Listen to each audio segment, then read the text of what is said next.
Life insurance agent federation of India अर्थात लियाफी के banner तले पूर्व घोषित मांगों को लेकर पूरे देश के LIC अभिकर्ता LIC एजेंट अपने अपने शाखाओं में लगभग 3 महीने से हर महीने की 15 तारीख और 31 तारीख को रेगुलर बेसिस पे विश्राम दिवस मना रहे हैं। अर्थात इस दिन वो ब्रांच तो आते हैं, लेकिन ब्रांच में वो किसी भी प्रकार का कोई काम नहीं करते हैं, किसी भी प्रकार का ऑफिशियल वर्क नहीं कर रहे हैं। लगातार 3 महीने से वो अपने हक की लड़ाई के लिए आवाज बुलंद कर रहे हैं, प्रबंधन के सामने नारे लगा रहे हैं, प्रबंधन से अपने हक को पाने के लिए आवाज बुलंद कर रहे हैं। लेकिन अफसोस की बात है कि 3 महीने बीत जाने के बाद भी LIC प्रबंधन बिल्कुल उदासीन है।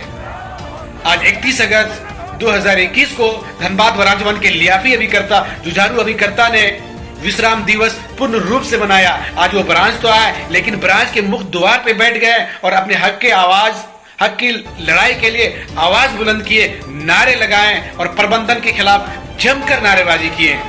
लियाफी के पदाधिकारियों से जब मैंने पूछा कि आखिर क्या वजह है कि ये आंदोलन, ये विश्राम दिवस इतना लंबा चल रहा है, तो उन्होंने जो मुझे जवाब दिया सुनकर बहुत ही हैरानी हुई। आइए मैं आपको सुनाता हूँ कि उन्होंने मुझे क्या जवाब दिया, आप इसे ध्यान से सुनिए। विश्राम दिवस मना रहे हैं, प्रदर्शन कर रहे हैं, तो आप लोग मुख्य मांगे क्या है? देखिए, हम लोग विश्व सूत्री मांगों के लिए प्रदर्शन पूरा देश भर में हो रहा है, क्योंकि धनबाद शाखा में बहुत बेहतरीन प्रदर्शन हो रहा है, ठीक है, धनबाद शाखा 1 में।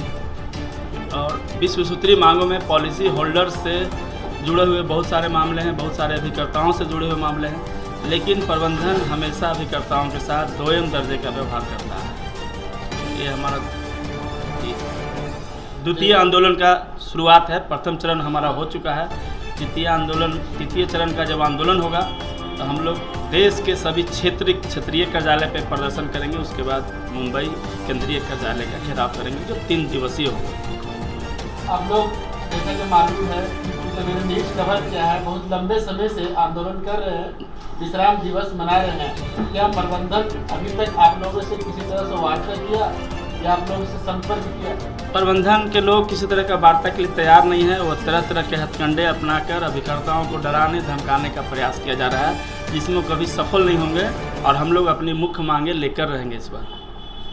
अगर प्रबंधन आगे भी आपके साथ किसी भी तरह का वार्ता करने के लिए तैयार नहीं होंगे, तो आप लोगों का नेक्स्ट स्टेप क्या होगा? नेक्स्ट स्टेप ये होगा कि केंद्रीय कार्यालय पे 3 दिन का अनशन होगा, भूख हड़ताल होगा, ठीक है। वो मुंबई पे देश भर के पूरे अभिकर्ताओं का वहाँ पे जमावड़ा होगा और वहीं पे अनशन के माध्यम से हम लोग सरकार को बताएंगे कि अभिकर्ता का भारतीय जीवन बीमा, जिसको आप पिलर कहते हैं, उसकी मुख्य भूमिका क्या है। अपना नाम बता दीजिए। Suryakant Singh, divisional president, Hazaribagh. Sir, आप अपना भी नाम बता दें। दिनेश उपाध्याय, धनबाद शाखा 1 बेस्ट सेक्रेटरी। जैसा कि सर, धनबाद शाखा 1 को मैंने देखा है, क्योंकि धनबाद शाखा 1 का मैंने लगातार न्यूज़ कवर किया है, तो सबसे पहले मैं अभी लाइव न्यूज़ की तरफ से आपको बधाई देना चाहूँगा कि धनबाद शाखा 1 हमेशा आंदोलन में आगे रहा है, चाहे जिस तरह का भी आंदोलन है। तो आगे धनबाद शाखा 1 अगर प्रबंधन आप लोगों की बातों पर ध्यान नहीं देती है या आप लोगों के मांगों को नहीं मानती है, तो धनबाद शाखा 1 की क्या तैयारी होगी आगे को? सर्वप्रथम तो मैं अपने शाखा के समस्त अभिकर्ता भाइयों को धन्यवाद देना चाहता हूं कि इस आंदोलन में सफलता का मुख्य कारण वही है। अगर प्रबंधन हमारी बातों को नहीं मानेंगी तो हम इसके बाद मंडल कार्यालय को भी घेरेंगे, क्षेत्रीय कार्यालय को भी घेरेंगे और इसके लास्ट में हमारा मुख्यालय जो है मुंबई में, वहाँ पर भी हम लोग 3 दिवसीय घेराव करेंगे। धन्यवाद।